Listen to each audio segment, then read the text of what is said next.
Hey guys, welcome to the show. Subscribe, rate, and review on Apple Podcast. Also our YouTube channel, Reza Riffs. Drinking some water. I'm parched. A couple things. Next show I have is December 18th with Ida Rodriguez at the Rec Room. Tickets will be on sale shortly. You can get them at www.recroomhb.com. I'll also be at the Brea Improv with Jay Moore November 23rd to the 26th. Tickets www.brea.improv.com or jmoore.com. Today, Alan Lee will not be with us. He's skipping this one. I also kind of didn't tell him about this one because the person I'm gonna interview, it's my second time interviewing him, and the first time was great and all, but this time I just felt like I needed my own personal one-on-one with him because I'm a huge fan and he's been a great friend to me, and I just felt like a trusty sidekick would not ruin it, that's the bad word, maybe misplace the interview. I think I just wanted to catch up with a buddy, and just one-on-one I felt would be more appropriate with this guy. Anyways, subscribe, rate, review to the show on Apple Podcasts. I'm also on Cameo and now Thrills. If for all you Europe fans, I'm on Thrills. Book me, I'll give you a birthday shout out, message with a joke, whatever you want. That's how I need money now, guys. That's how I'm doing it with this whole COVID stuff. I'm looking forward to the next year, 2022. I'm looking forward to see what new adventures are out there, and if this whole, because let's face it, 2021, 2020, they were both tough years. 2021 is probably a little better than 2020, but if you guys know me, I love comedy and I love performing. And this past 2 years, it's been tough because I haven't been doing as much, obviously with the pandemic and COVID.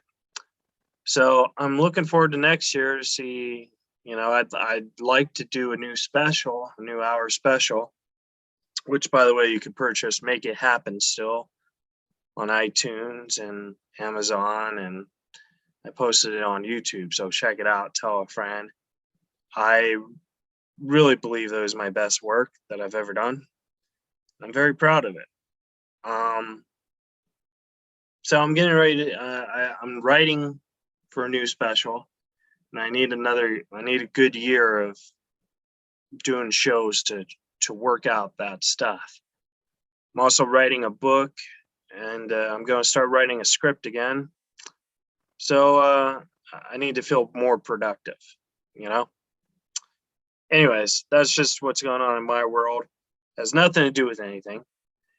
This guest, though, you guys are really going to enjoy this interview. He's one of my good friends. I connect with him in a weird way. I don't know why, but there's some people that I'll connect with, and there's some people I just won't. And I really do connect with this person, and I feel he connects with me. I hope he does. Anyways, you see him in Deadpool. She's Out of My League. Skokron Valley. I probably said that word wrong. Yogi Bear, and the Emoji Movie. The great T.J.Miller will be here via Zoom on Reza Riffs. I'm looking forward to it, and you guys are going to love it. It's going to be great. All right, guys.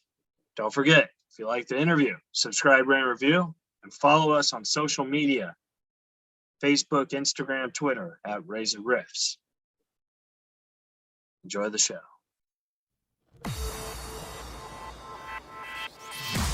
You're listening to Reza Riffs with Keith Reza and Alan Lee, right here on LA Talk Radio. Oh my gosh, it's happening. Hey, TJ, how are you, buddy? Oh my gosh, it's happening. How are you? Oh my gosh. Oh wait. Here I have oh my gosh, what's happening? What's up, buddy? How are you? How are you? This is so funny. I have so many funny things to tell you. I want to hear. So long in the making, and it's so funny. So you're in my phone as Keith Oxnard, which I'm changing right now because of the Oxnard improv. Right. And so just because of a variety of things, I couldn't quite place that it was you. I knew, here's what I'll say. I knew that I liked Keith Oxnard. Right. I just couldn't remember who I knew with the last name Oxnard.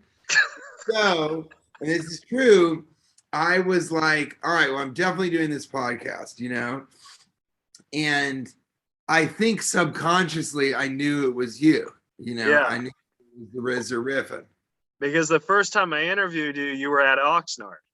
Yes, exactly. Exactly, of course. And so the funniest part of this is that so I'm gonna keep what I'm gonna do is I'm gonna put you in as Keith Reza, and then parentheses Oxnard, and then whenever we talk, it's gonna laugh so much about this because I did know it was you, but now I realize I was just you were so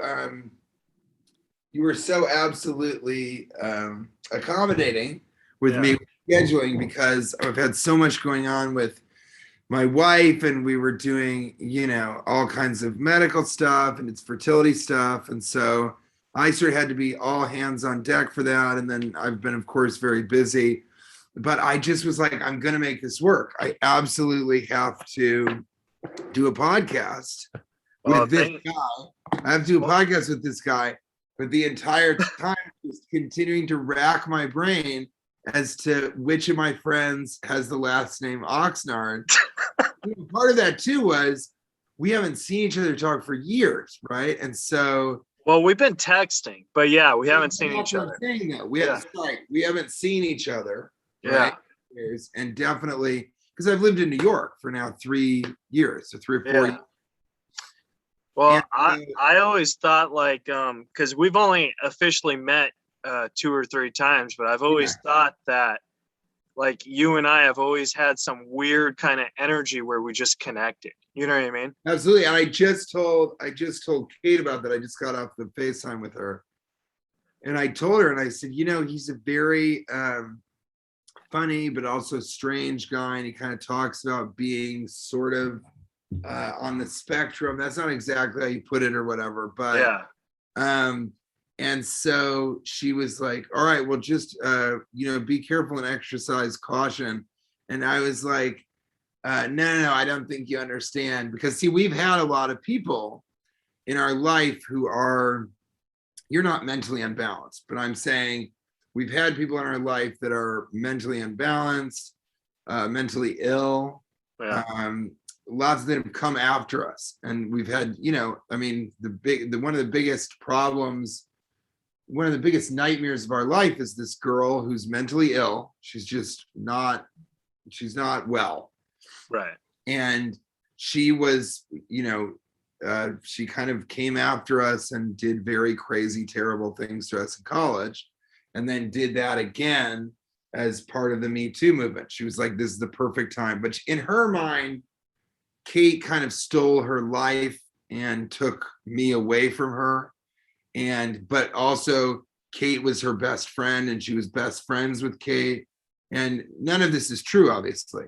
Right. But she created all of this in her mind where, she was best friends with Kate, but she lied she said that I was physically abusing Kate, but Kate was friends with her and had told her that, but was protecting me, and so lying about me, and just all this stuff that is from a mentally ill person, and kind of a stalker, but also just she has borderline personality disorder. That's kind of that, plus bipolar, plus and I knew that because this girl was in our improv group until we had to ask her to leave because she just was so unwell, and we said to her, you need to focus on getting better, not on a college improv group. her college Dif- comedy tour. And So the difference Katie- between me is I have Asperger's, so I don't mean any ill. I just want to like say, "Hey, buddy." Yeah, exactly. Exactly. And so she, Kate, and then the guy that called me transphobic was like this unwell person who, I don't know that he had Asperger's, but he was the strangest guy. And he always wanted to do improv and write about it. He was just obsessed with comedy. But he was not really a funny guy. But a lot of us in Chicago felt really bad for him. So he had an email list of the people that had been nice to him, Yeah. And then he was this guy who emailed me and said, you have transphobic slurs on your website. And I just got so upset with him because for so many years I had supported him and he had thought that I was funny and I was very nice to him and answered any questions he wanted. And so I got really upset and I was like, I don't care if you're a boy or a girl. I just, don't tell me that I have transphobic slurs. How dare you? I just got really, really upset. And then he, of course, published that email. Yeah. And, so we've learned a lot throughout our life about how unwell people can come after us. But all of that is to say, you're not mentally unwell. It's just Kate hears that somebody's a little bit off. And I said, well, I'm obviously a little bit off. I'm brain damaged and manic, and I take medication to prevent seizures, but also to help keep my mania at bay. So anyway, across the board, it was just all of this is to say this was a very funny misconnections, what do you call it? I don't know the name for it, but it's like it was a series of misconnections, misapprehensions, misinformation, all this stuff. And I'm just so glad because when you sent me the link, then I was like, oh shit, Reza Riffs, of course, But it was I knew that I was doing this podcast, but I just had fucked myself over by putting Oxnard as your last name. Yeah, and I usually have a co-host, Alan Lee, but I wanted it just to be you and me because, like I said, I felt like this just needed to be a friend talk. You know what I mean? Yeah, 100%. 100%. And we have always had a connection because I think you're so funny and so interesting and also so smart. Yeah. So good. So now the preamble's over. Hello, hi, how are you? It's good to see you. I'm so good, man. I mean, obviously, I wish this would be in person so, I could give you a hug. But, I mean, thank you so much for taking your time. I mean, I know you're busy. And, I just got to say, about that whole, the stuff that's going on in your life, I think, obviously, the Me Too thing was a scary situation. But in a way, I feel that it also brought you and Kate closer together. Yeah, you know what I mean? I'm sure. But we had gone through this in college. That's why this was so scary. Yeah. And have this person emerge on a national level, And so, but both of us did always know that she would try and come after us again. We had, we had to have a private investigator figure out because she also was dangerous in a way where we were always worried. We just did not know what she was capable of. And that's the scary thing, especially about people who think that they've had a relationship with somebody. You know what I mean? It's whoa, Yeah, and I think both of us were like, we don't know what she's. So is she capable of trying to come to her house? Is she capable of violence? Those sorts of things are really scary because she's not just people with borderline personality disorder don't just lie. They can go to other areas. They can try and let's say poison someone. And that sounds very medieval, but that's not outside of the realm of possibility. Yeah. So we were always scared. And then when all this really good stuff started happening, where they're calling out these people who are Bill Cosby level of, whatever. But once we saw that Garrison Keillor, left radio because somebody said that he had touched her back in an inappropriate way. And then they wanted to fire him and he just quit. And once we saw that those types of things were getting people fired and canceled or whatever you want to call it. Yeah.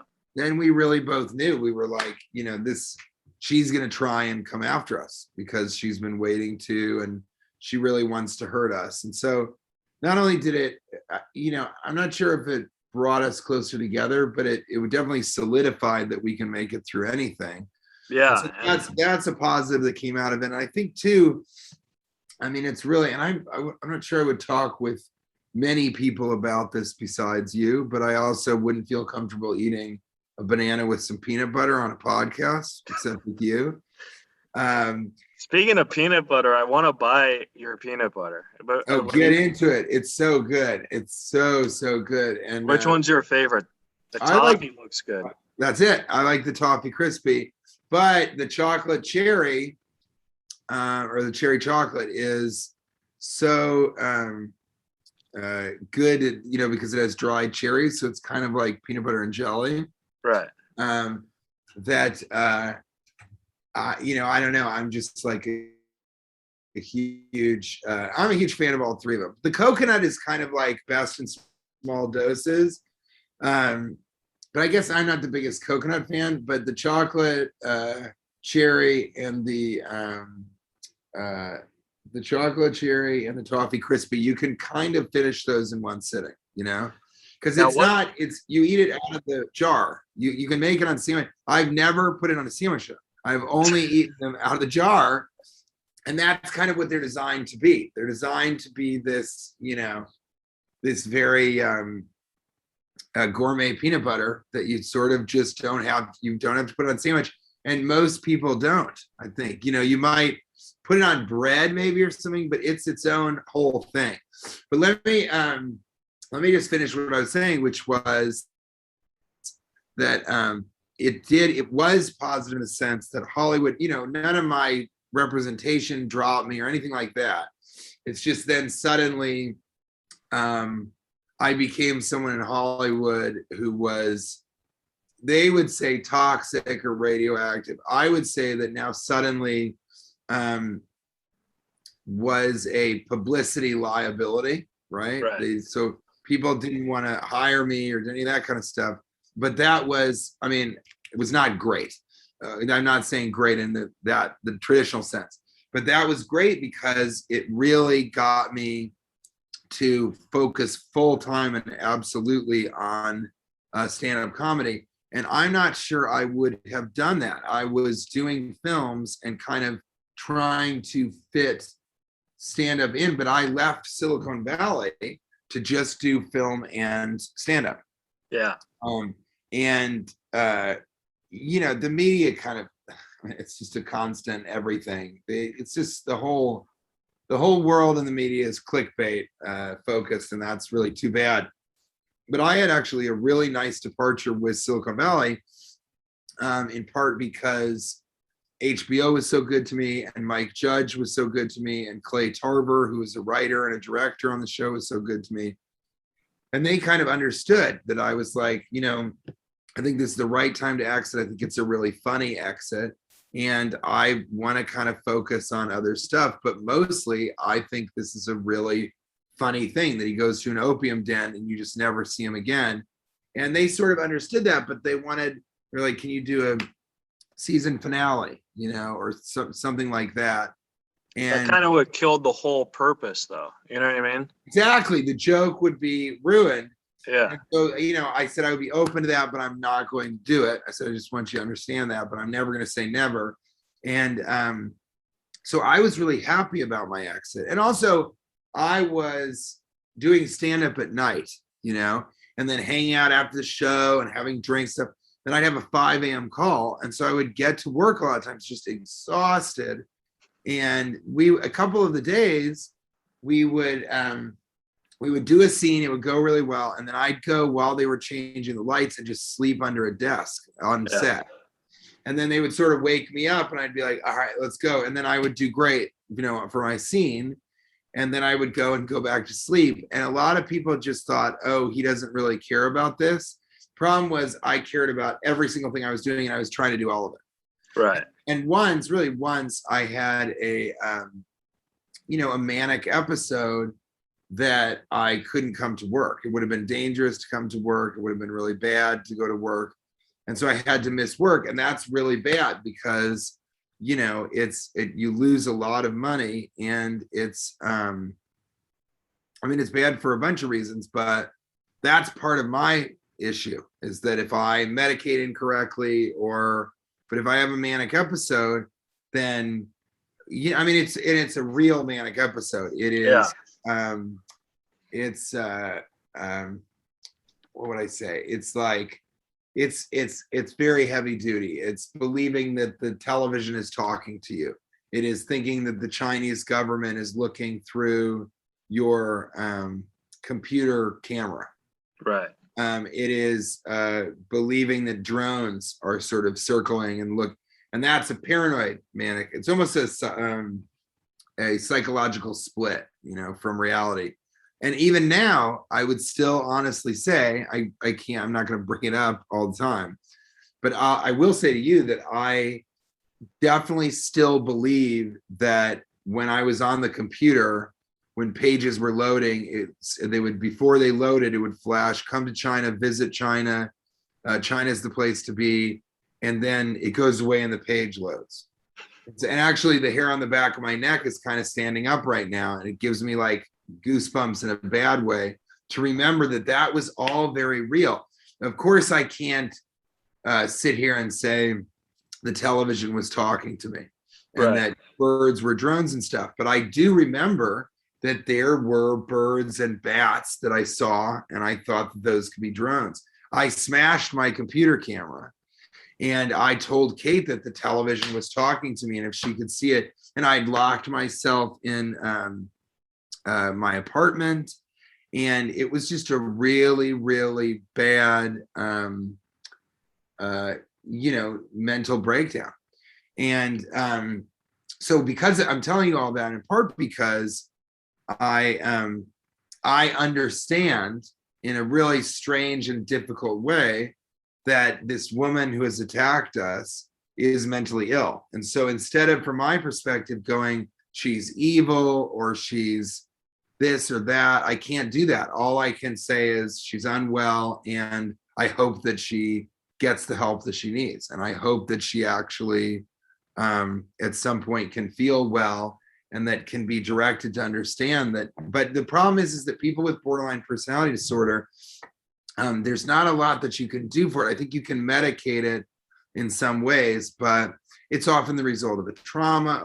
So it's very strange to have had a woman try and destroy us twice, and instead of hating her, kind of wishing her the best, which is there's a lot of cognitive dissonance within that. I know how that feels though, because like my ex, I mean, I don't have a girlfriend anymore, and she never tried to ruin my relationship with anyone, but she tried to ruin my comedy career because that's just like, I mean, I'm not a headliner. Like, I'm honestly, like, I'm being real with you. I feel I'm a feature headliner. Like, I could headline if I need to, but I'm a feature, you know? Yeah, which actually in some ways ends up being really nice, because the people that feature for me, and when I play Oxnard, I can only work with you. That's clear. You know what I mean? Oh my God. I wish I would have known. No, but I haven't played Oxnard in a long time. Yeah. In many, many years. But when I go back, it's you and me, buddy, for sure. Okay. All right. I'm going to hold you to that. You know I will with my ass. No, absolutely. Of course. And you know me, and I'm telling you, that'll be a blast. But the guys that I tour with, one is Cash Levy, who I have the podcast with. Yeah. And he's a headliner. He headlines all over. He does corporate gigs. But he'll always say, and the other two guys that headline with me, is that there's nothing better than featuring, because you get the audience after they've already had been warmed up by the MC, and you only have to do 20-25 minutes. And then the headliner does the heavy lifting, and you can just sit back and relax and enjoy watching the headliner, or have time to you have plenty of time before the second show. And if there's only one show that night, you're done with work 30 minutes after the show starts. You know? Yeah. And I will say that when somebody feature. I do a 2-man show right now. So these guys have to all sort of open up cold.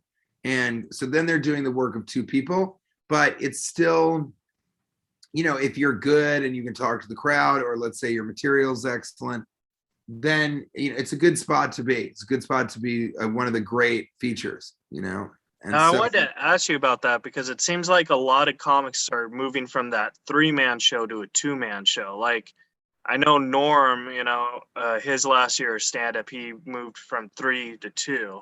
I know Saget moved from 3 to 2 too. So I was wondering, is that just something because of COVID related, or is that just something? COVID, as in a lot of things, including this, that we all sort of were more open to just meeting people digitally or hanging out digitally.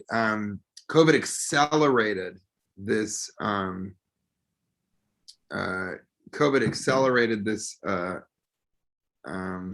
on one second.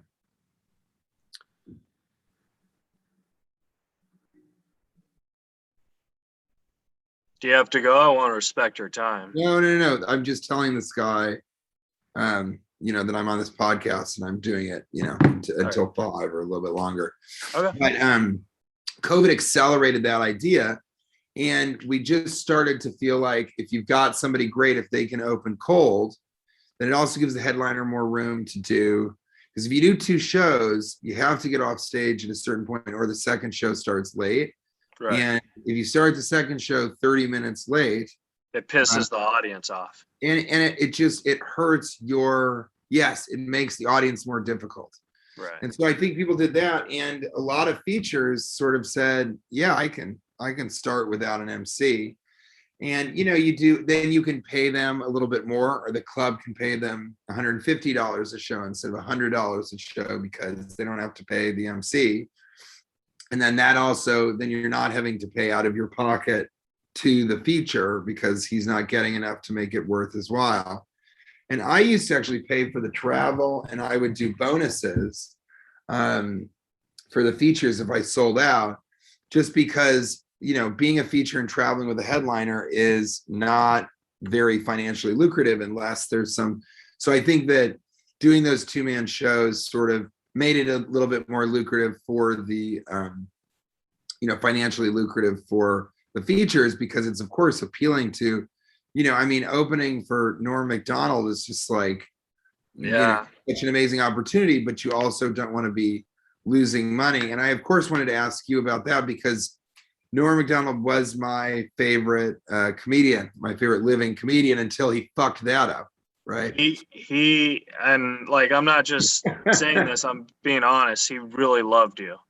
Thank you. He listened to because he listened to every single interview I ever did until he died. And he listened to our interview, and he's like, you and TJ have good energy, man. I was like, yeah. He's like, you should ask TJ. You should send TJ your clip. He'll love you. And I did. I don't know if you ever saw it, but so. No, yes. And I think, and you are really, really funny, and you're such a sweet and genuine and earnest person. And I only knew him through Twitter. Yeah. Because we DM'd and had actually a friendship on Twitter. And we ended up being crypto buddies, because he, of course, because who he is, he got into crypto and the idea of buying low and selling high and then using the profits. It's all a gambling thing, I think, for him. Oh, he was a huge gambler. I remember we did South Point, and he's at the poker table. The show starts at 7:00. The MC texted me like, I'm about to go on. I was like, all right, Norm, I'm about to go on, so I need you, because he used to tell me to do 30 minutes if he's running late, So he texts me when I'm at the 23-minute. He's like, do another 20. I'm on a hot streak. It's going well. That is so funny. Well, and did he ever play craps? I never saw him play craps. I only saw him play blackjack and poker. So that I would have always wanted to play craps with him. That would have been a big dream. But in my mind somewhere, I was like, I bet he doesn't play craps. It's hard to have a system in playing craps. There is a system, but blackjack is much, you lock in, it's just you. and it's the same on the poker table. But I like craps because it's everybody against the house. So everybody's on the same team, and everybody celebrates when it goes well, and they all are on the same downed energy when it doesn't go well. And so I really like craps because of the social aspects of the game. So I don't spend a lot of money on the craps, so I usually go in with $150. Yeah. And I really would never go past $250. But sometimes I win and sometimes I'll lose it all. But if I lose it all, I'm like, well, I paid for that experience, and I love that experience. So you're hugging a small Chinese woman and you're friends with her, and you're fist bumping a guy who you would really be intimidated by because he's so gangster, and then you're annoyed by these young white fratty kids, but when they roll a great roll, you're like, and you can say anything on the craps table. So you can be like, we wouldn't be friends in real life, but buddy, I love you right now. And then they're laughing because they're so happy. And that's one of the only positives of the pandemic, is I can go to a casino and wear a hat and a mask. Mm-hmm. And people hear my voice and they kind of think, oh, is that guy? But I really can sort of go incognito. And I just played craps with my buddy T.J. Sullivan in Pittsburgh. And that was one of the great roles. And I'm sure you must have heard this stuff from Norm sometimes. But when you have a great role or a great night at the blackjack table or the poker table, you don't leave. No, that's so my buddy CJ Sullivan, he quit drinking like a little over a year ago, and he's being much more responsible, and I am too. I used to sort of, from my Chicago days, and even after that, I used to really drink it up, but you kind of can't keep doing that. Well, it's just the case. Everybody knows that. And so now I'm a lot more measured, a lot more responsible, but about everything kind of. And I now have a neuropsychologist who's really spectacular, and I'm doing cognitive remediation, which is where you don't medicate a problem away. You use these really traditional, it's so funny, but I don't, because I'm brain damaged, that I have an AVM and it's removed and stuff. So I wouldn't do things that other people would do. Like I never was like, it's important to get a good amount of sleep. The only reason I would get 8 hours of sleep or 9 hours is because my neurologist said, if you don't do that, you can have a stroke or an aneurysm or a seizure. An aneurysm, you just die, and a stroke, you wish you had had an aneurysm. Right. But I really never thought to look at my schedule the day before, or not do things because I was accepting too much work or it was going to exhaust me. And that's why I actually really appreciate you working with me, because now I am able to say, for my own health and sanity, I can't do the podcast this week, or I'm not going to take a second show. And I still have problems with that because I was only in Los Angeles really for one day on Wednesday. Yeah. And on Thursday. And I did cognitive remediation with my neuropsychologist in the morning. Then I had a bunch of things that I had to do at our place. And then after that, I went and had sort of a meeting and a hangout with my buddy Bennett, who's a really talented director. And then after that, I went and had dinner with my managers. Oh, sorry. And before meeting with Bennett, I went with my agent to get In-N-Out Burger. So I had 3 dinners. I really you all did. go to In-N-Out each time? I know, yeah, right. I had In-N-Out, and then I had kielbasa with my buddy who wanted to grill with me, Bennett. And so my agent, Ryan, I had In-N-Out, then kielbasa with my buddy Bennett, and then Musso and Frank's with my managers. And then after that, I went and did 2 shows at the Improv. And after that, I went and jumped on a show at the Laugh Factory. And then the next day I had to leave to then do. So I was exhausted yesterday for the shows. And I felt kind of woozy during the first show because I'm also producing something, these sort of mini specials that are me doing improvised stand-up at the end of the show. Yeah, you were telling me about that. And so that wasn't, we had some technical difficulties in the first show, but I was really exhausted. And so that wasn't quite up to the standards that I necessarily have. But it's still it was a lot of fun. But that's an example of where I didn't really do what I should have done, which is say, I'm not going to do this. But also that day was so full and fun, and I had so much, because I also got to see some great comedians at the Improv, and I had a great show on the main stage of the Improv. And then the Laugh Factory was really fun. I just did 6 minutes before Craig Robinson went up. So that's the problem too, is for my own mental and physical health, I should be doing less. But we would see that in my world of neuropsychology and neurology and all that, we would see that as a regression, sort of a backslide or whatever they call it, in a relapse of sort of going back to that manic energy and acting in a manic way. The thing that I'm working on now is, how do I be as successful as I've been and accomplish all the things that I used to accomplish because of that manic energy, in the scope of being a measured person. And that's what I've been doing for a couple of years now, and it goes really well. But then get to Los Angeles, I can only do this stuff this day, and I can handle it. I can do it. I have unlimited, manic energy. And of course, nothing bad happened from that, except that shows last night, I was just exhausted in a way that I just can't do anymore. And so, yeah, I think that, but anyway, I think that Craps kind of embodies everything that I like about, about. It all goes back to crabs.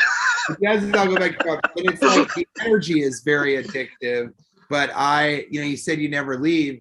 What it comes back to with Craps is that we had this night, me and CJ, we went to the Craps table, we gambled while it went around, and then I rolled, and it was a great roll. I hit I don't know, 3, 4, 5 points. We were making so much money. We had lost a little money, then we were making all this money back.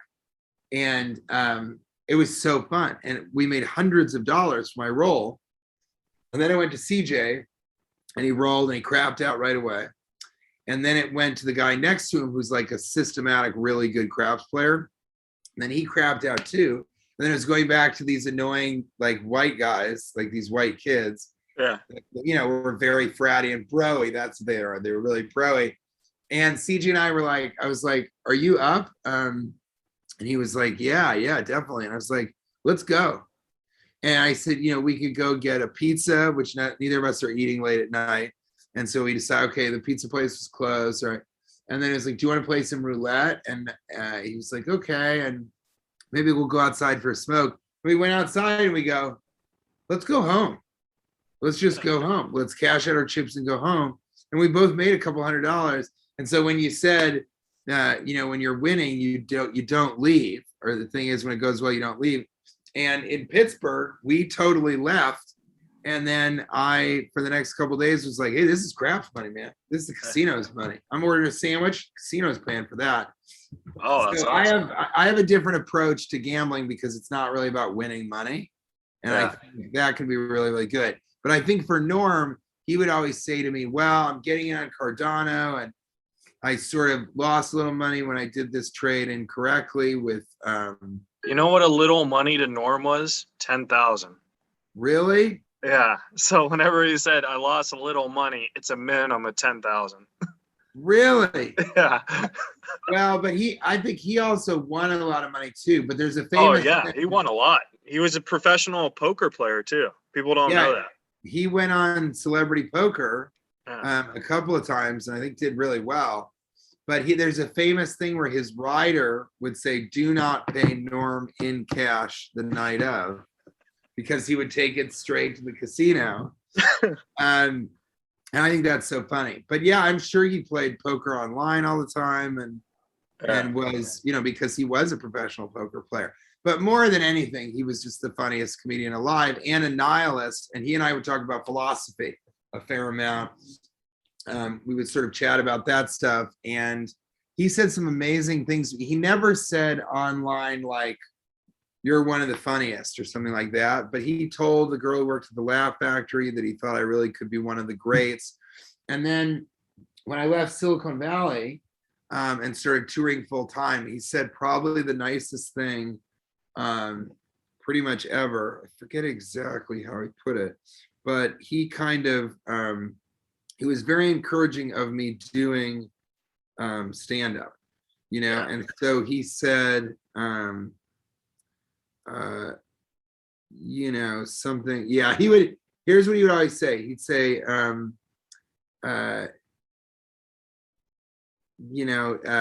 he would just say stuff like I'm waiting for the dip because I want to buy the dip, and it was just a gambling thing for him for sure.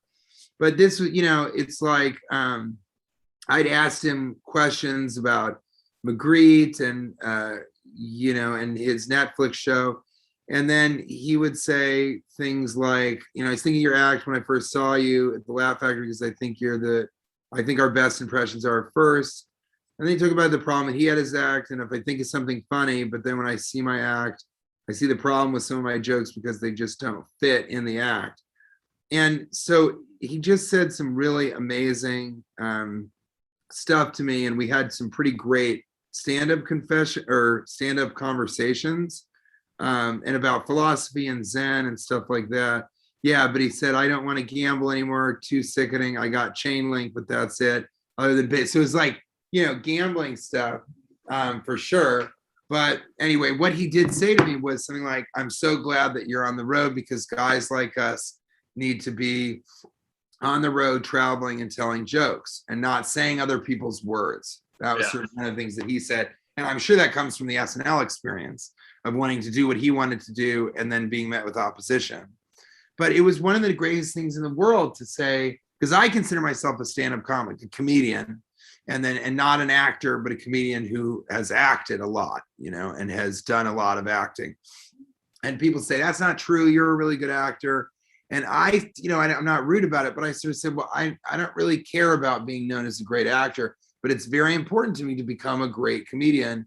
And so for him to encourage me and say that thing, guys like us, was one of the biggest things in the world. There's that story of John Lovitz was in a Woody Allen film. And he said, what do you want me to say right now? And Woody Allen said, well, just make something up. I mean, guys like us say something, so we say something and it's going to be funny. And John Lovitz almost started crying because that was so crazy that Woody Allen. And I think he was one of the best for a lot of reasons. What did you love about his stand-up? About Norm? Well, yeah. I mean, obviously my comedy is very influential from him, but it's because I was on the road with him for 7 years. He taught me everything I know about comedy because I was very nonverbal, and he, just him going out of his way and, talking to me and stuff and getting me out of my shell. Like, Norm was my comedy dad. Like, we had a father-son relationship. And, there's so many great stories, but there's also a lot of bad stories too. You know what I mean? And it goes both ways. But the thing I learned most about Norm was always be funny and always try and be funnier than me. And that it was like, I think out of the 1,000 shows I did to him, like, honestly, I was funnier than him twice. And I remember one of those shows, he came up to me after a show. He's like, I just want you to know I wasn't trying. I wanted you to feel good about yourself. Yeah. Sure, yeah. So, but the fact that, I mean, this, he was the sweetest guy. And I think, like, maybe that's why I bond with you, because you guys, like, I don't look at you as a friend. I look at you as a brother. You know what I mean? Yeah. I feel like I could just text you anytime, and I know, like, you're busy and stuff, but I feel you'll always respond when you can. And a lot of people don't do that. You know what I mean? Yeah, and I think a lot of people are so focused on themselves that they see everybody else as sort of someone that, comes second, but also someone that is just an obstacle in some ways to them getting what they want or doing what they want to do, which is whatever they want to do, doing whatever they want. But, Kate would call us kindred spirits. Yeah. And that was her way of saying it, because We have a lot of the same values. We find a lot of the same things funny. And it just wasn't a surprise to me when you said, oh, I opened for Norm, when you texted me about how close you guys were. And, you said Comedy Dad here, but you said something similar that he was just your best friend when you're just all-time great friends. I was one of the few people who knew about the cancer. And really? Yeah. And the fact that he told me about it, like he swore me to secrecy. And I found out in January or December. And, Really? Obviously he had it for years before, but I knew something was going on. I was like, Norm, what's going on? You're going to the hospital all the time. I know you don't have COVID and you're losing a lot of weight. And he shaved his head at one point, and then he just told me, he's like, don't tell anyone, and he literally said, if I tell anyone, he'll never talk to me again. And I kept it to his grave, And I think that he's just not a comedian who wanted that to be a part of his identity. Yeah. And totally. He always made jokes about it too. Which is good. I mean, that's kind of what you need to do. And he saw all of it as sort of really, the whole thing was ridiculous. So then I wanted to ask your opinion about this, which is, do you think, in my uneducated opinion, I have thoughts, but do you think that he knew that Hitler's Dog, Gossip and Trickery was going to be his last special?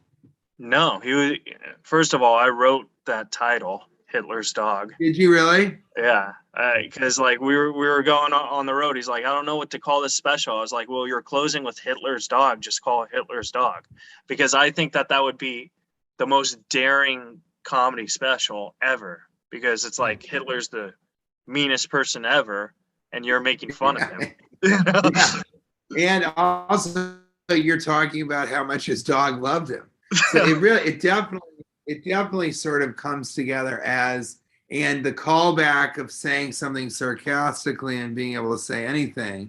Oh, I'm going to call that's what I'll do. I'll end with Hitler's Dog. And in that callback, he's talking about how horrible the media has become and how terrible it is that people record each other and try and destroy people, all of that. And he was also calling back to one of the funniest jokes of all time, that it becomes so absurdist, where he's talking about, I'm the one, you're not a bad person, I'm the one that goes from town to town, systematically killing entire families, committing arson, and I'm one of the most prolific serial killers in the world. I mean, now I'm tearing up, I'm almost crying right now. Think of how funny that is. And so I think in many ways that special is perfect. But my wife doesn't really like it. Kate doesn't really like the special. And I said, why is that? And she said, it's just too dark. And I thought that was interesting, because I don't find him to be a particularly dark comedian. I think he speaks on subjects that are very dark, but that's because he's earnestly looking at what life is like.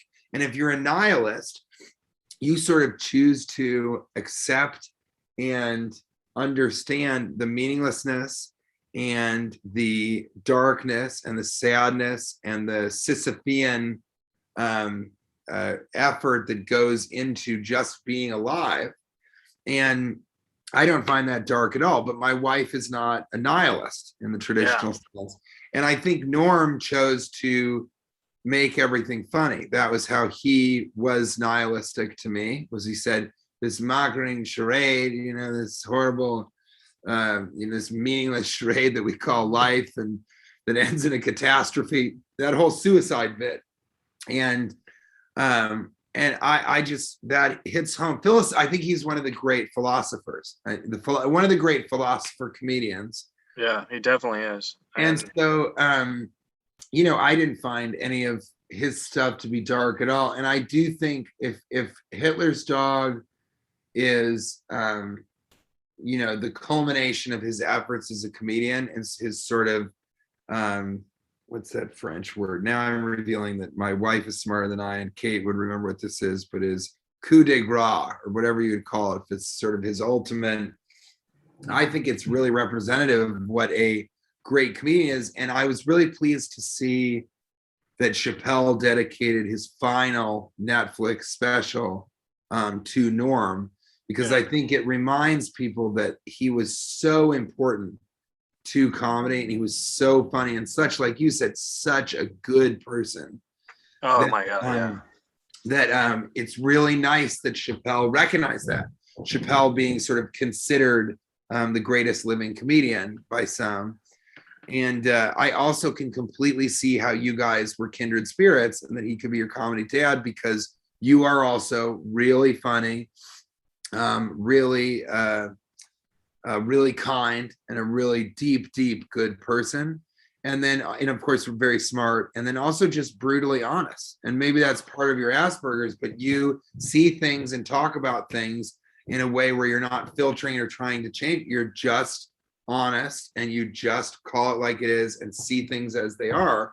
And I thought he did that a lot with his comedy. Did you see him as, similar to you in that way? I feel I'm more similar to him than he was to me. Does that make sense? It does a little bit. Can you elaborate? Well, because you know how I want to respect your time, and I have 2 actual questions, but I'll talk about this. No, this is great. No, this Okay. is great. I'm having such a good time. I really Okay. am. All right. So like, you know how like comics have like influence, like Chris Rock's influences, Richard Pryor and all that stuff. Well, Yeah. Norm was my influence. So, I mean, when you're on the road with him, you pick mannerisms, and it's still like if I were to be on the road with you for so long, I would pick up mannerisms that you do. Of course, yeah. Yeah.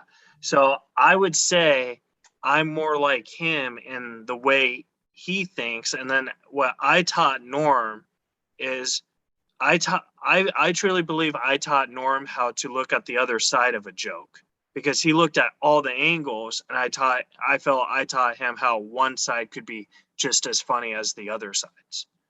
Yeah, I think Like, you want me to read you the last joke him and I wrote together? Yeah, of course. Okay, I actually memorized it, but so we were writing this because it's like because like Norm used to close on like little, jokes and joke book type of thing, but he used to put his own little spin to it. You know what I mean?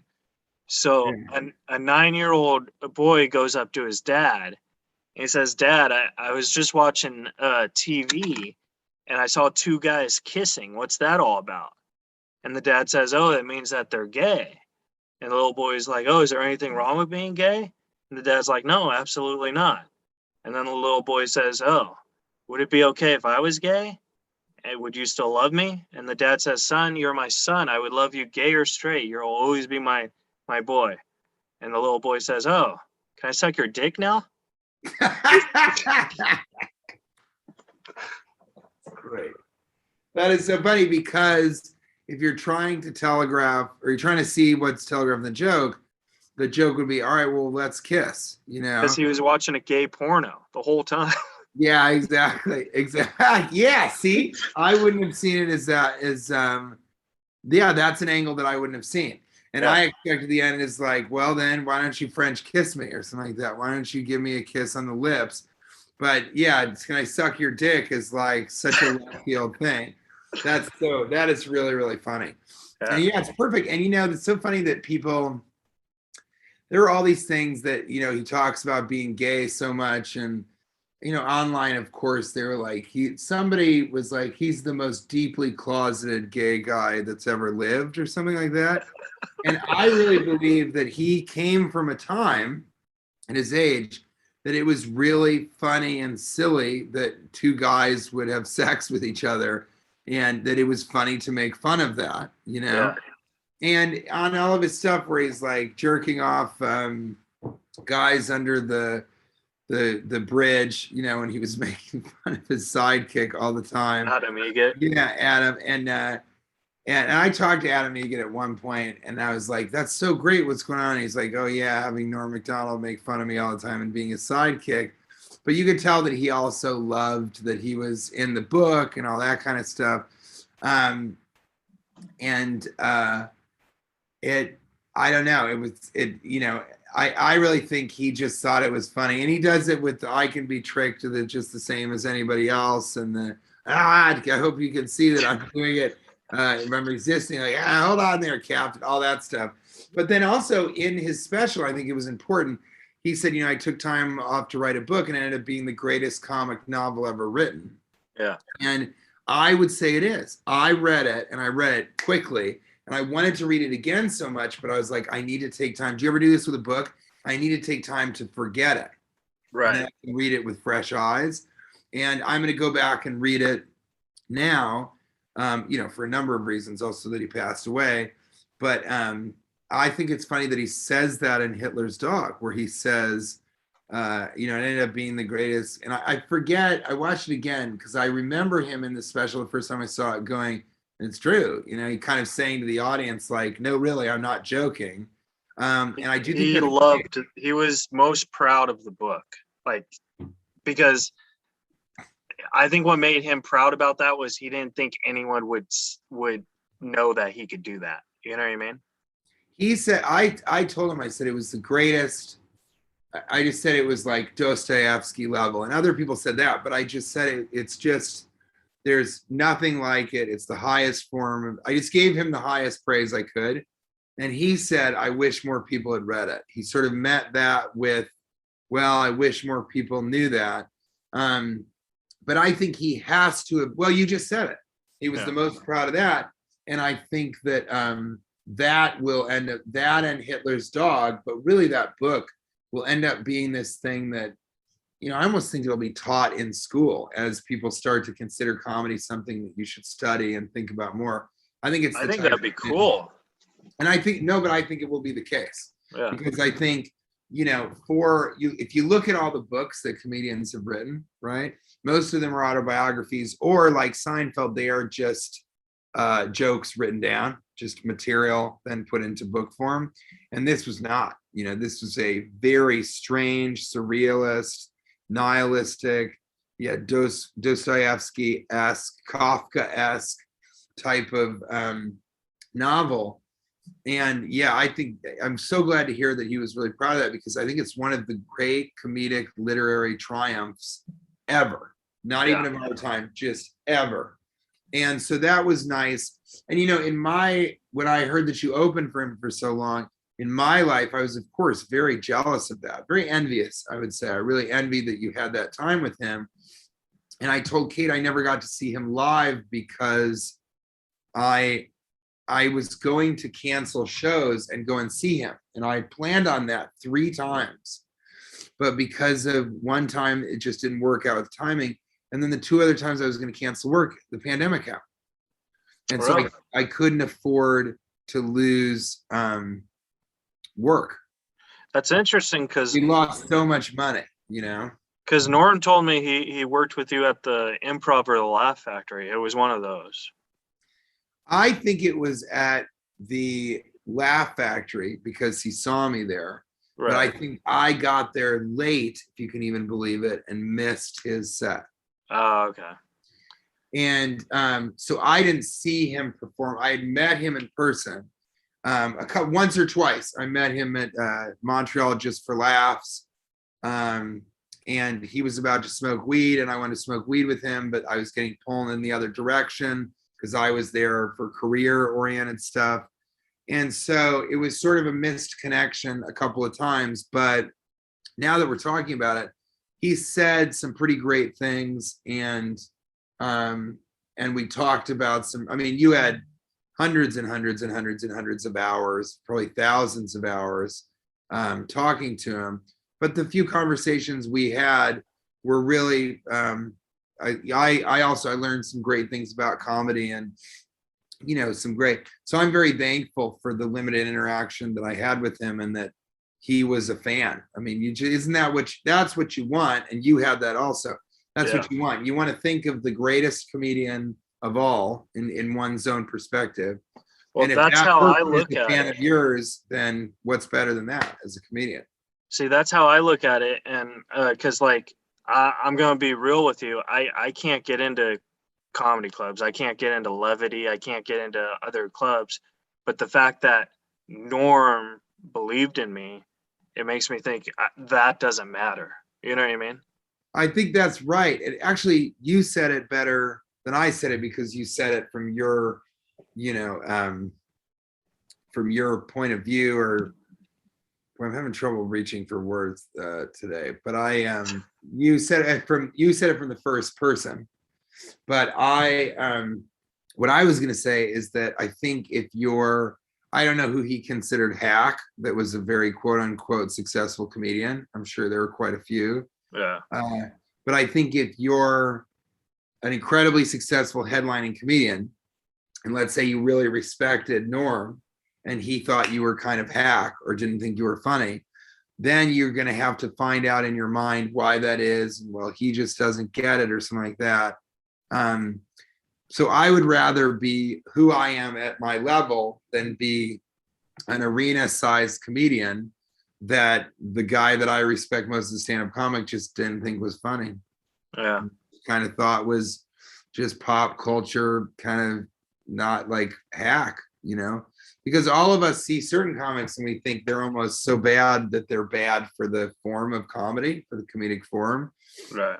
And so I think you've got it right, is what I'm saying, that accomplishment and touring with that level of comedian is much more important than headlining the Levity Live Club or something like that, Yeah. And so that's very special, because there are people that are going to be millionaires from doing stand-up who will never have that.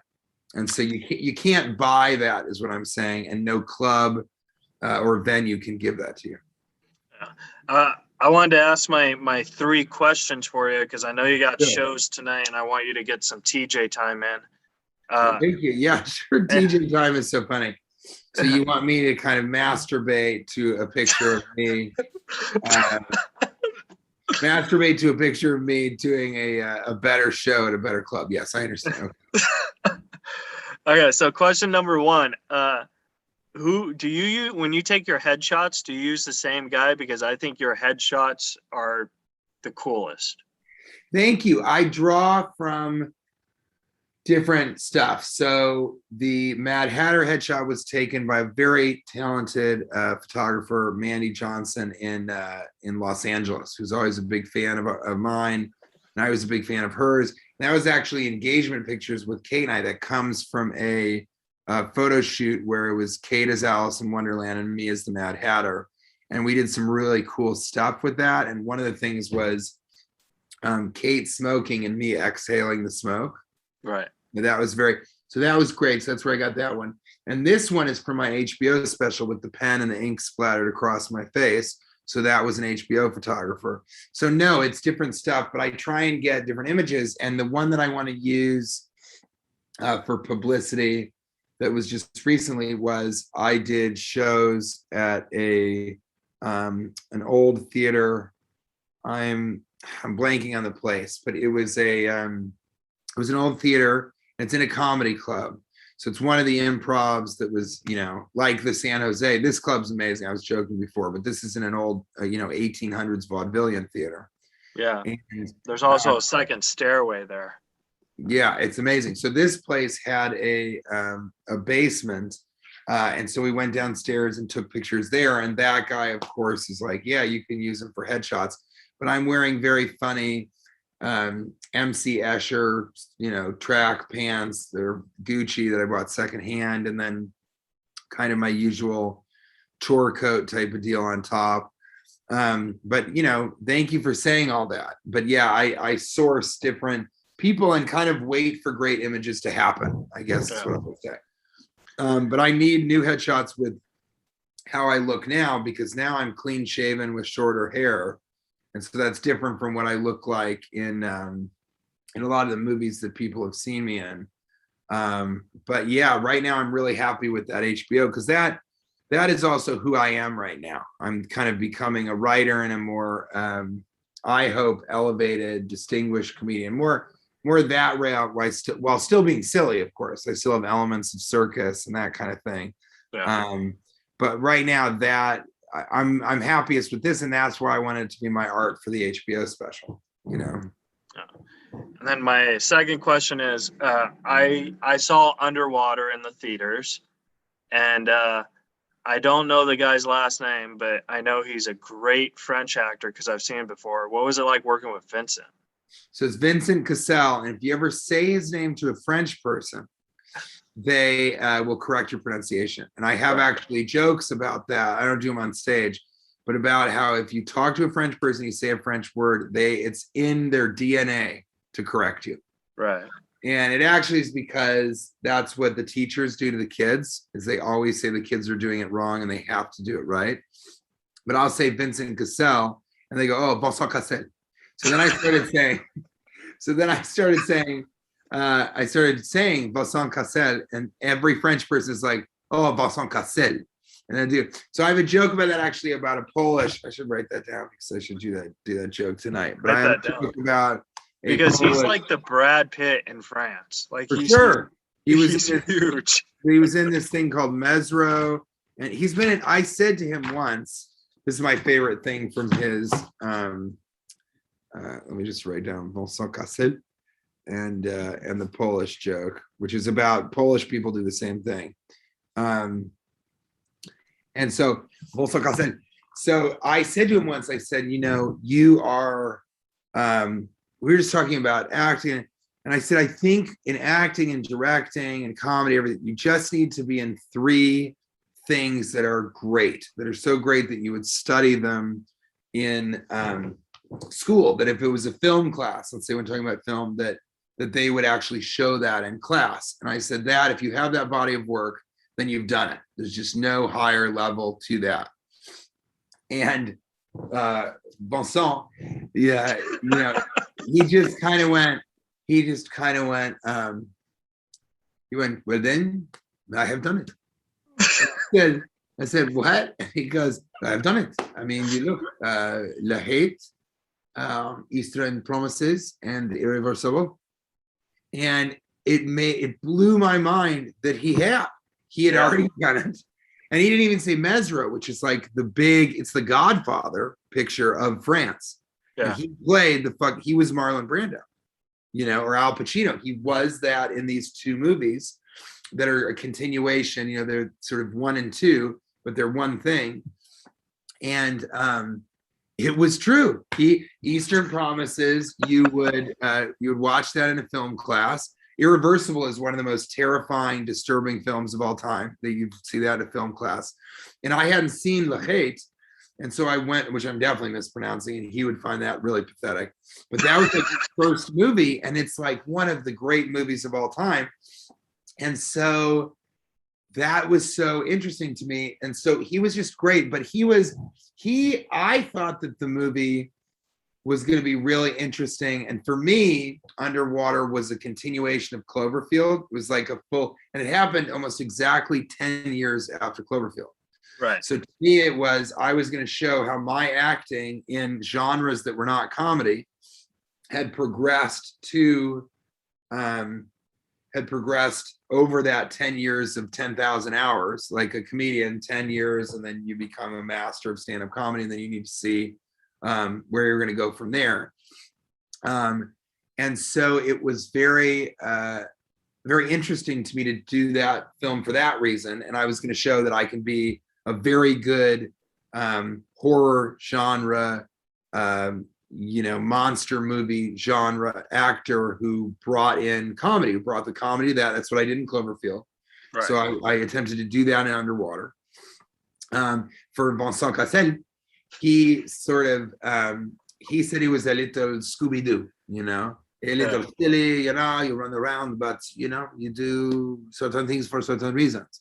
And I think he did it because he wanted to do an American movie, and he wants to keep his foot in that world. That door, yeah. And, but he thought it was silly, and I thought it was fun, but was more about my sort of the scope, the arc of my career from just Cloverfield to that. And he had fun with it. I mean, what's great about him is sometimes if it was a certain, scene or certain days, I would describe him as a real gangster. He would smoke weed or hash during lunch sometimes. He watched a lot of French hip hop, he listened to a lot of French hip hop. He just had this very gangster vibe to him. And at the time, he was learning this Russian style of fighting, where when you hit somebody, you do it like this. You don't put your larger, you find certain points, and it's very minimalist fighting. I forget what it's called. It's not like hard style, but it's something like that. It's very Russian. Oh, it's stabbing a guy in the neck. Yeah. That's the Russian form of fighting. But he was learning that and wanted to incorporate it into, so he was a dude that could fight somebody very easily. And he kind of, he was a dude who, checking on my battery, hold on a second. Okay, we're fine. He was a dude who just was so cool. And so I really got along well with him. He actually clashed a little bit with Kristen Stewart, because she has a very gangster kind of energy to her as well. Right. So I got along with her really well. I got along with him really well because, as you know, I have a bit of a gangster aesthetic to me. But they sort of butted heads a little bit because he's such a star in France and she is such a star in the United States. Yeah. And I think ultimately he was frustrated that she was the focus of the film when he usually is. Right. And I feel that she was self-conscious that he didn't think that she was a great actress. Right. And so that's a very, actors often are very insecure. And because I'm not an actor, I don't consider myself really insecure. But Ryan Reynolds has a lot of insecurity to him, which he'll openly admit. And my uncle kissed Ryan Reynolds like in a movie. My sister, sorry to interrupt you. No, please. I think you would find this funny because he did this movie called Ted, and Ryan Reynolds was just like a cameo. So my sisters would ask my uncle Pat. It would be like, so Pat, is Ryan, because like they're obsessed with Ryan Reynolds. They're like, is Ryan Reynolds a good kisser? And Pat would just be like, oh yeah. Was it Ted, the movie about the bear, the Seth MacFarlane? Yeah. Oh my God, that is so fun. Well, now I got to go back and watch that just for that moment. And I love too, that you're Hollywood. You are, when you say a movie called, and then you do it. And if it's a famous movie, but I say that, I did this movie called Deadpool. And it's so funny because people are like, I know Deadpool, but that's sort of the humility that you bring with when you don't say, and he was in Ted. Can you fucking believe it? Like, he was called Ted. Well, he was in Ted for 10 seconds. But so I just wanted to cap that off by saying about Underwater. I've never seen it. I've never seen the film. Oh. Because I didn't go to the premiere, and I don't know why. It just never. Kate and I were going to watch it on Halloween, and then we didn't do it. She's not seen it either, but her father has seen it because in this movie called Underwater, his favorite joke is this joke. He always says, "Perfect 8-year-old humor." What did the fish say when it hit the brick wall? Damn. And I said, I'm going to try and get that in this movie. And what I've heard is that it's in the movie that I tell that joke. I think it is. I haven't seen it in 2 years, but yeah. I know. People have told me that it is. And my father-in-law went and saw it, and it was in there. And it was just, that's like my triumph from that movie, Underwater. I don't care if it's one of my managers said it was a bad movie. And I have so many fans come up to me and say they loved it. And last night, a fan came up to me in the meet and greet and I said, I saw Underwater and you're so amazing in it. I said, well, what did you think of the movie? Because I've heard mixed reviews. And she goes, it was so, but you were great. And when you die and what happens and you get sucked in, I was like, I haven't seen it. Don't tell me any details. She said, when you die, I don't even know if I died. Yeah. I read the script. I did the film, but please don't tell me anything about it. And she said that was so scary. And I did that death scene like the third day, like really early on after we were getting used to the suits, after we were underwater waiting to shoot this thing. Some days we would be in the water for like 8 hours. Yeah. You'd get out and your entire body was a prune. And your face was the same. And so you would look like a reverse old person. You know what I mean? Like benching buttons from the neck down and the neck up, but different parts of his life. And so I don't know. So I really that actually was the biggest thing for me, is that was my first death scene on camera, where it was actually like, and I really wanted it to be scary and not funny and really, really sad and really freak people out. And I know that when I did it, I said, yeah, I did what I wanted to do, because the studio, talked to my agency afterwards, and they're like, we're really lucky to have him in this film. He's a really great actor. Yeah. Is really, really something. So I feel good about Underwater, even though I haven't seen it, but I'm wondering if I'll ever see it. I've seen every other movie I've been in, but it kind of would be interesting to me to never have seen this movie because of how important it was to the whole arc, to the big picture. All right. So what's the next question? My last question is, what, in your mind, how is it to transition from acting in movies to stand-up to voice acting? And which one, obviously you love stand-up more, but do you love voice acting more than acting? It's a tough, it'd be tough to say one or the other. The thing I love about voice acting is I started with Cloverfield, and that was essentially a voiceover job, right? Not many people think of it that way, but that's absolutely the case. And I think that's what helped me then get How to Train Your Dragon, and then get all my voice work in Gravity Falls and How to Train Your Dragon, the television show, and later Big Hero 6, and then the Emoji Movie before that. I've done so much voiceover, and the thing I like about it is you can do as many takes as you want. Awesome. I take a joke slot from Big Hero 6 or something like that, or Gravity Falls, and instead of 3 jokes, trying 3 or 4 jokes like we would in television or something like that.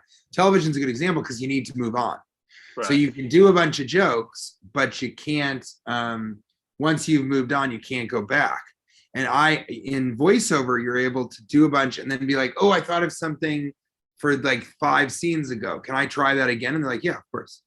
So you have a lot of freedom and a lot of space to be funny and to be creative. Because, I'm an improviser, and people hire me in film and television because I'm going to be, quote unquote, writing a lot of my own lines. Right. But I like film because it requires you to use your entire apparatus to be funny. And I like film because it's so little. It's such small moments. And I think that's why I've been very successful in film, and a lot of comedians have been more successful in television. Or some people end up doing a 4-camera sitcom and then they never really go on to film because they're too big. And if you're too big in film, you're fucked. It doesn't work. The audience is like, why are you doing this? On the big screen, you're so much more gigantic. So things seem so much bigger. And so I did it. When I left Silicon Valley, I really was saying I want to do film. And what I really want to do is, and always have wanted to do, is write and act in my own films that somebody else directs, and to do stand-up. That would be my ideal life. And to one day, another reason that Norm is, in my opinion, the all-time great, the GOAT, is because I would really like in my 50s, I'm in my 40s now, the very beginning, I would like to be an author, and I would like to live with Kate in Europe or something like that, or be a New York guy that just does New York stand-up clubs, and then during the day and in general writes and is paid to be a writer and writes philosophy books and books of essays and things like that. And that's very interesting to me, to be sure. And actually that was my latest discussion with my managers was, it's a book, and what's the book? It's my freshman effort as an author. Oh my God. Yeah.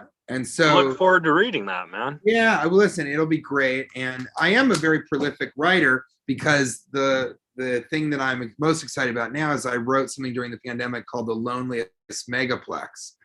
And it's a pandemic period piece. In June of 2020, movie theaters open up, but no one is going to see movies. And so I get hired back to the theater where I used to work, but I'm the only person they hire because they just need somebody to sell the tickets, do the concessions. And in each episode, really just one group of kids comes, or one elderly couple comes. In one of the episodes, the manager of another megaplex, one town over in the chain of megaplexes, comes to see a movie. And then at the end of it, she invites me to come to see a movie. And we don't even think twice because nobody's coming to the theaters. So It doesn't matter if I leave. I can just, and what I do is I just leave the Megaplex open. And so people can come and watch a movie for free. They're not going to complain about, what can they steal? Soft pretzels? You can't steal any of the equipment. You know what I'm saying? You can't steal any of the chairs. They're all bolted to the fucking ground. And so, see, a lot of my writing comes from just talking about stuff to funny people, which is what it sounds like you had that relationship with Norm Macdonald. And so that's something that I've written that I'm really excited about because it all takes place in one. It all takes place in one place, the movie theater, and so we can easily rent a movie theater out or just shoot at night because we're never outside. Right. We can shoot at night, so I think I could do the entire series in like a week or 2 weeks or something. And I'm the star of it and I wrote it. So it's just an easy thing. And it's one of these great projects where it's the merger of being, because I've produced a lot of television, I've produced short films that went to Sundance. It's the merger between a great idea, right? Really top of my game writing, especially for me. And I play a really sweet guy. And it's just it's a great, it's me and Office Christmas Party, but I wrote it. So it's even a better version of that character. Perfect merger of that, of the creative and of the producer's mind of how do we make something that's so cheap, it can definitely be made and we don't need $1 million for it, And so that's really exciting to me. So I'm going to, it's not one of those things where one day, hopefully I'll make it. It's like, I'll make it in the next year or so for sure. And it's just a question of finding the right director because I don't like to direct myself because I like to have somebody else that I respect to bounce my performance off of. Can I be the Asperger guy who steals the pretzel? Yeah, of course. I think that would be great. Listen, that's a promise. All right. TJ, where can the folks follow you? I know you gotta get going. We're gonna your character name will be Asperger Pretzels Boy. Asperger Charlie. Asperger Charlie is great. Asperger Charlie, the pretzel guy. And it's so funny because there is a lot of stuff in the series about hot pretzels and how I like them and I eat them with mustard, but not. And me and the girl from the other Megaplex, the ingenue, we kind of connect over that. So that's really funny. And you know what? Talking to you has reinvigorated me. I think when I come home tonight after the shows, I'm going to sit down and do some writing on that very thing because you're so funny. And this is perfect. You're such a good host. You're perfect. I have 2% left on my battery. So you can't find me on this computer in the next 2%. But you can find me at Teenage Millionaire on Instagram, at not T.J.Miller on Twitter. My website, of course, is tjmiller.doesnothaveawebsite.com. You can email me through Facebook. You can Google me if you want to find out my Facebook, even though it's irritating to me that that's even something that I have to deal with. All of this stuff is pretty irritating. And you can find me in most hotels watching either Norm Macdonald's special Hitler's Dog or reading his book and also on the Reza Riffs podcast, which you got to tell me because I can't wait to share this with people because you're so funny and so earnest and so sweet and such a good dude that I can't wait to tell people about this because if I could represent myself, it would be on a podcast with you because it's so effortlessly easy to just have this honesty between the two of us. And like you said, because we have that bond, that comedy brothers. Yeah. Comedy brothers. All right, TJ. Well, I love you, buddy. I have a show too tonight. You have a show. Kill it. Kill it. All right. I'll talk to you later, buddy. Talk to you soon. Bye. That was my interview with T.J.Miller, guys. Subscribe, rate, and review. Follow TJ. It was awesome. And we'll see you guys next week.